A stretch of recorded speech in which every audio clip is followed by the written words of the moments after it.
शिव महापुराण की कथा कहती है, श्राद्ध पक्ष में पड़ने वाला प्रदोष का व्रत किसी भी दिन पड़े, चाहे सोम हो, मंगल हो, बुध हो, गुरु हो, शुक्र हो, शनि हो, कोई से भी दिन पड़े, जो प्रदोष काल के समय 3 कलश में दूध लेकर उसमें काली तिल डालकर, जौ डालकर और उसमें थोड़ा सा डाब डालकर, डाब मतलब कुसा डालकर पीपल, बड़ और बेलपत्री के पेड़ के नीचे चढ़ा देता है, उसके घर में कभी संपदा की कमी नहीं होती महाराज। लक्ष्मी कभी समाप्त नहीं हो सकती। दुकान, व्यापार, व्यवसाय, फैक्ट्री कुछ भी अगर खड्डे में भी जा रही है तो ऊपर जाती है। श्राद्ध पक्ष के प्रदोष का इतना महत्व होता है।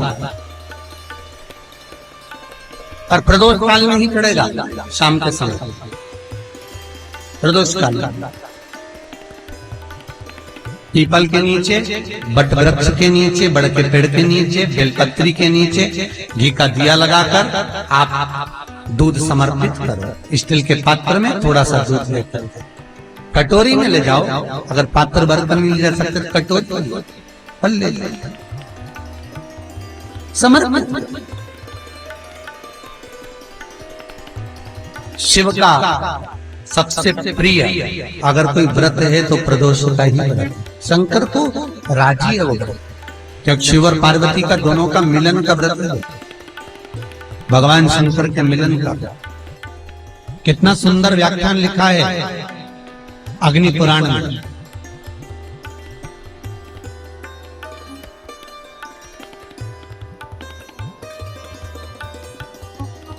अग्नि पुराण में कितना सुंदर व्याख्यान लिखा है महाराज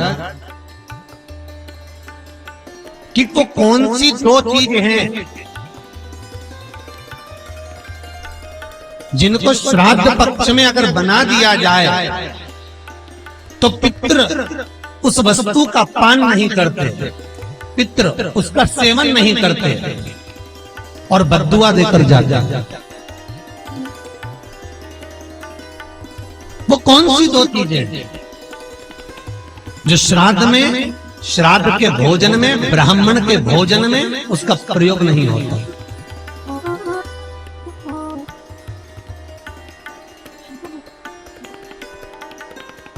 महाराज अग्नि पुराण, पद्म पुराण और गरुड़ पुराण तीनों में ये लेख मिल जाएगा। बड़े प्रेम से पढ़ेंगे तो मनुस्मृति में भी मिल जाएगा। एक कुमड़ा,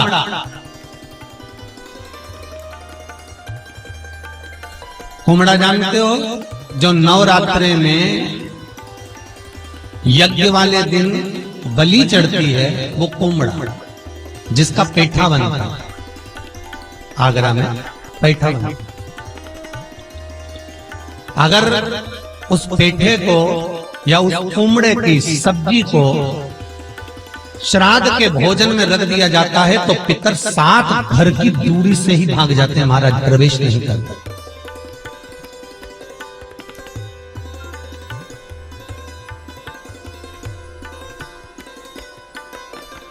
वो जो पेठा होता है आप अनायास कभी खाओ, मना नहीं है, पर श्राद्ध के भोजन में, श्राद्ध के भाग में वो नहीं रखा जाए।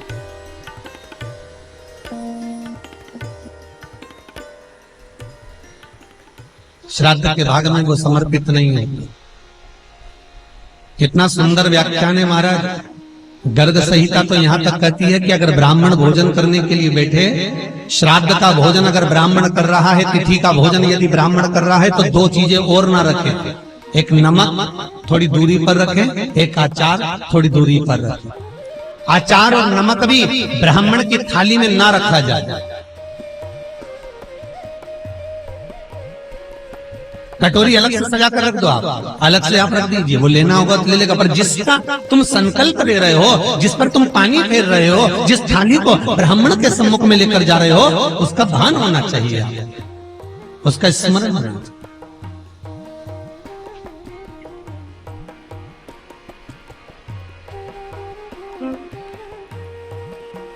एक कुमड़ा, दूसरे नंबर पर है भैंस का दूध,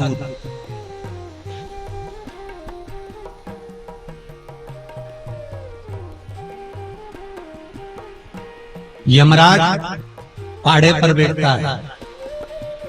देवी भागवत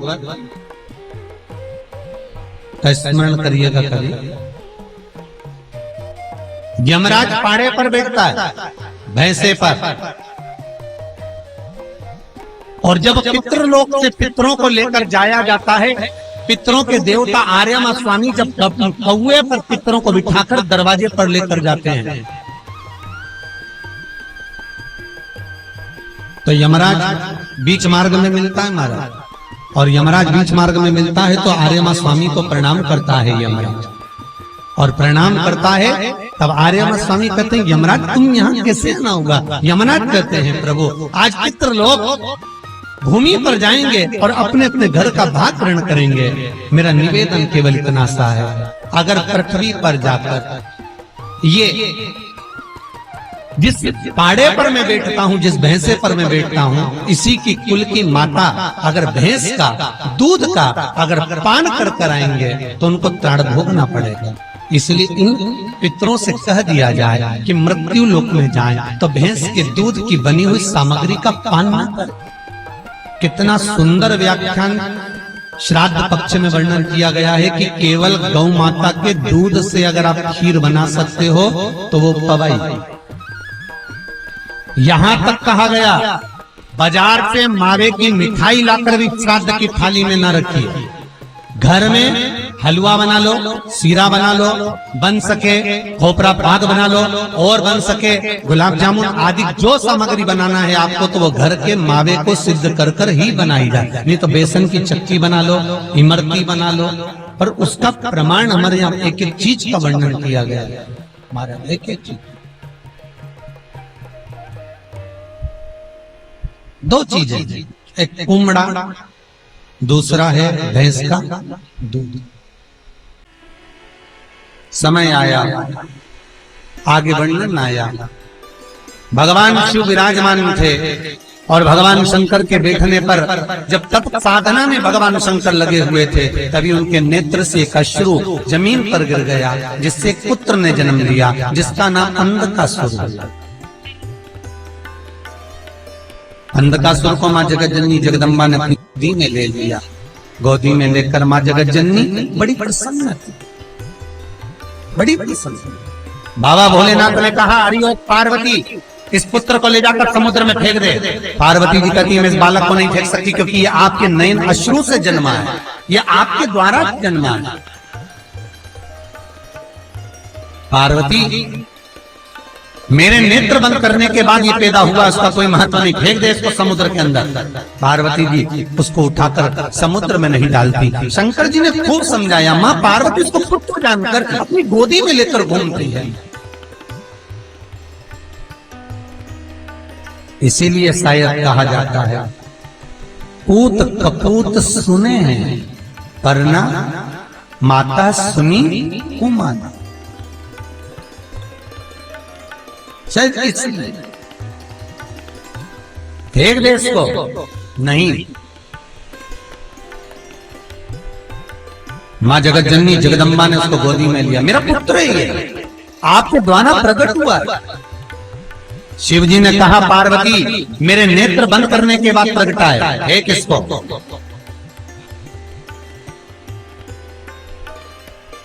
पार्वती जी ने उठाकर समुद्र में डाल दिया।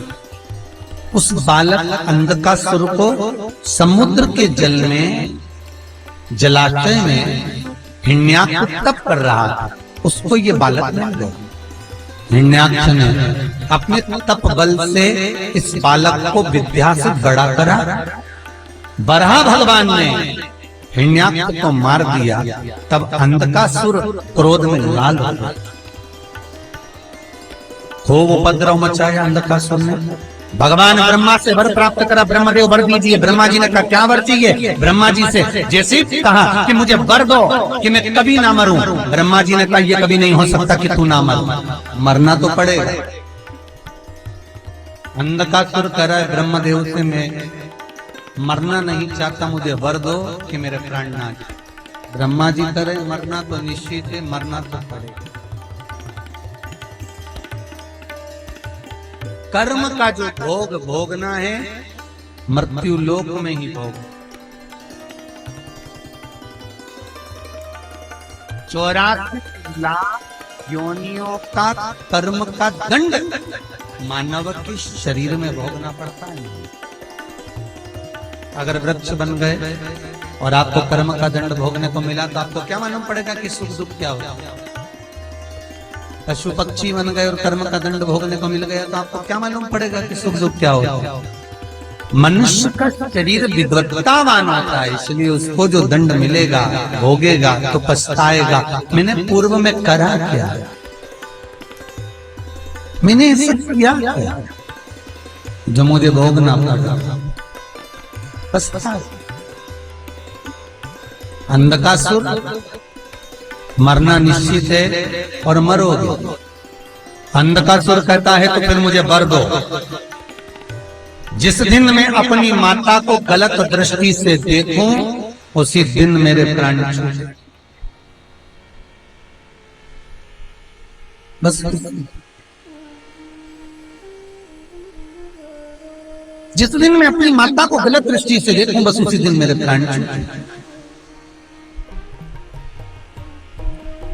भगवान ब्रह्मदेव ने कह दिया तथास्तु, क्योंकि अंधकासुर को यह मालूम था कि मेरी कोई मां नहीं है, मेरा कोई पिता नहीं है।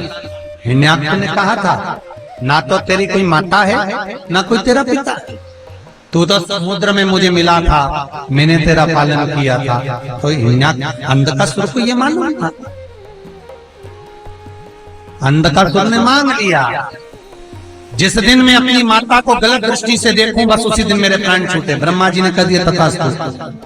और जैसे ही ब्रह्मदेव बोले, अच्छा समझ लेना चाहिए कि ब्रह्मा जी तथास्तु बोले मतलब माता जरूर होगी, पक्का, ये तो पक्का है।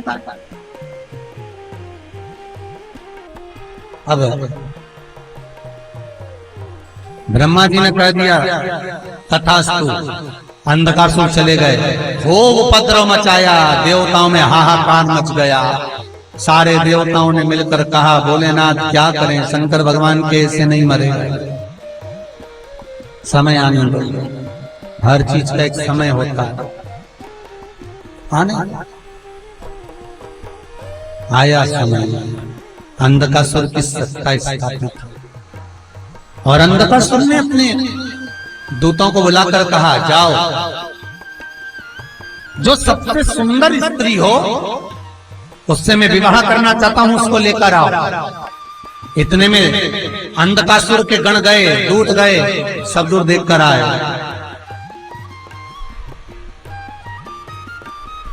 सैनिक जाकर जब देख कर आए उन्होंने कह दिया अंधकासुर को, स्वामी जो सबसे सुंदर स्त्री थी उसको तो शंकर जी ले गए, सबसे सुंदर को तो शिव जी ले गए, भोलेनाथ त्रिकालदर्शी कैलाशी अविनाशी लेकर गए।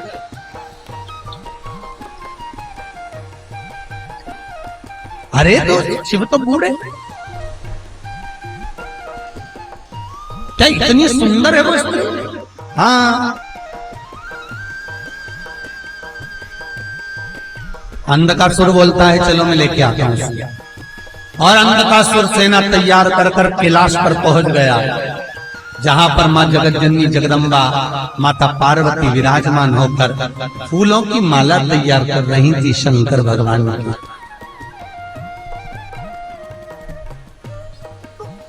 फूलों की माला। अंधकासुर ने जो पार्वती जी को देखा, इतनी सुंदर थी मेरी माँ, इतनी सुंदर। आप लोग तो दर्शन करे हो माँ जगतजननी दुर्गा भवानी के, जगदम्बा के। नवरात्रि में जब माता जी बैठती हैं, नवरात्रि में जब भवानी दुर्गा मेरी माँ बैठती है तो उसकी मूर्ति आप दर्शन करिएगा। जब माता की मूर्ति इतनी सुंदर होती है तो माँ कितनी सुंदर है, विचार करिएगा। अंधकासुर ने जो जगतजननी जगदम्बा को देखा, इतनी सुंदर मां, और अंधकासुर हंसते हुए बोला मैं तुम्हें अपना बनाना चाहता हूं। मां जगतजननी ने पलट कर देखा माँ का वात्सल्य था, माँ की करुणा था, माँ का प्रेम था। और माता को लगा ये मेरा पुत्र है, क्योंकि इसको गोदी में खिलाया है मैंने, ये मेरा पुत्र है, इसको मैंने गोदी में खिलाया। माँ की आंखों से आंसू बहे। मेरी माँ जगत जननी दुर्गा भवानी माता पार्वती रो रही है। अंधकासुर फिर बोला, मैं तुम्हें अपना बनाना चाहता हूं। माँ आंखों से नीर बहा रही, मार नहीं सकती, क्योंकि इसको गोदी में लेकर खिलाया है, पुत्र है।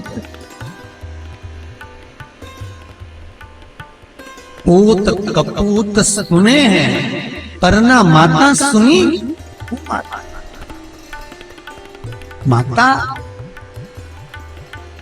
शंकर भगवान आकर खड़े हुए। भोलेनाथ जी ने देखा, पार्वती, ओ पार्वती, तू रो रही है? हाँ प्रभु। क्यों? आज मेरा पुत्र मेरे सामने आकर कहता है कि मैं तुम्हें अपना बनाना चाहता हूं। अरे ओ पार्वती, रोने का समय नहीं है। संसार ही ऐसा है, जिस माँ ने बेटे को जन्म दिया वही माँ नैनों से नीर बहाती, नैनों से नीर।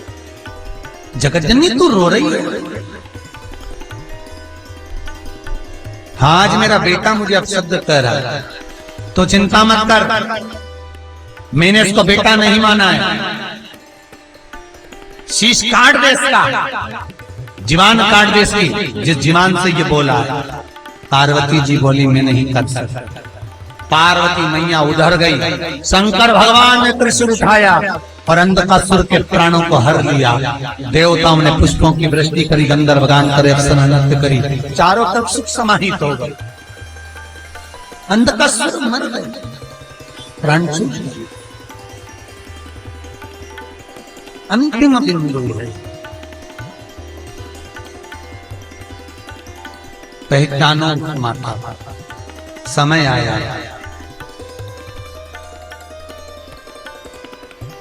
अंधकासुर गया तो हिरण्यकशिपु को क्रोध आ गया। तब करने गया, भगवान ब्रह्मा से वर मांगा, ना नीचे मरू, ना ऊपर मरू, ना अंदर मरू, ना बाहर, ना अस्त्र से, ना शस्त्र से, ना दिन में, ना रात में, ना नर से, ना पशु से, ना किसी महा में,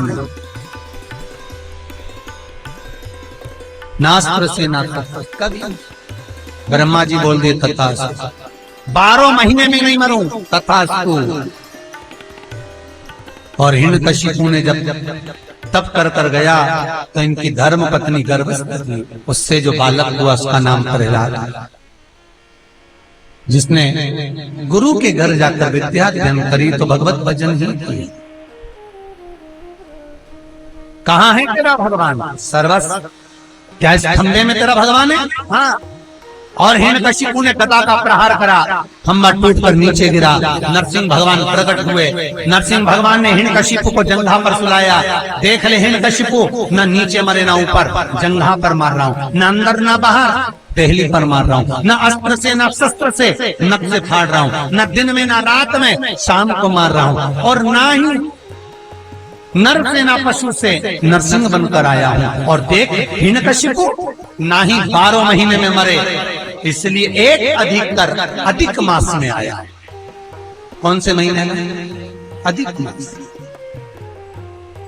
अब हर बार श्राद्ध पक्ष के बाद नवरात्र आती थी, इस बार अधिक मास आएगा। जैसे श्राद्ध पूर्ण होंगे 17 को अधिक मास का क्रम प्रारंभ हो जाएगा। अश्विनी अधिक मास है। अश्विनी 19 वर्ष के बाद आता है, 3 बार 19 वर्ष के गैप में आता है, और उसके बाद में 83 वर्ष के बाद आता है। तो ये तीसरे क्रम का अश्विन अधिक मास 19 वर्ष के बाद पड़ा है। इसके बाद में ये 83 वर्ष के बाद पड़े। अधिक मास। ये जो अधिक मास आएगा, ये अधिक मास अब 83 वर्षों के बाद आएगा, आश्विन का 83 वर्ष।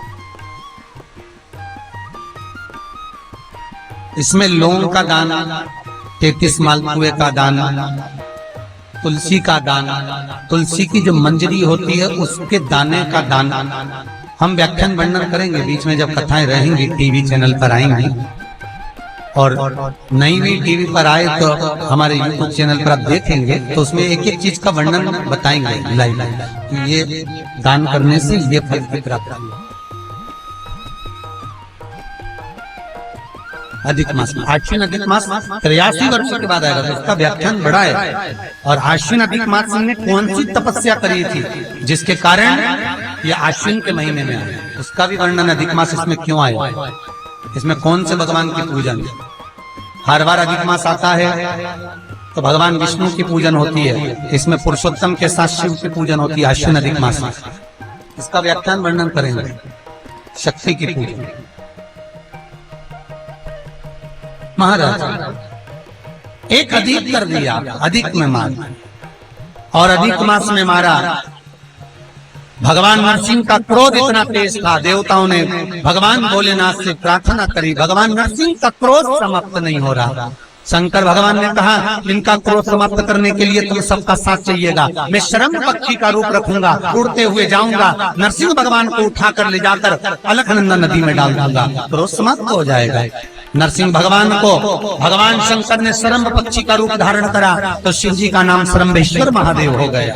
शंकर भगवान ने जाकर नरसिंह भगवान को अलकनंदा नदी में डाल दिया, नरसिंह भगवान का क्रोध समाप्त हो गया। इसलिए आज भी बद्रीनारायण में काकी कुंड के सामने नरसिंह शिला है, जिसको भगवान नरसिंह शिला के रूप में विराजमान। ऐसा भाव शिव महापुराण में वर्णन किया।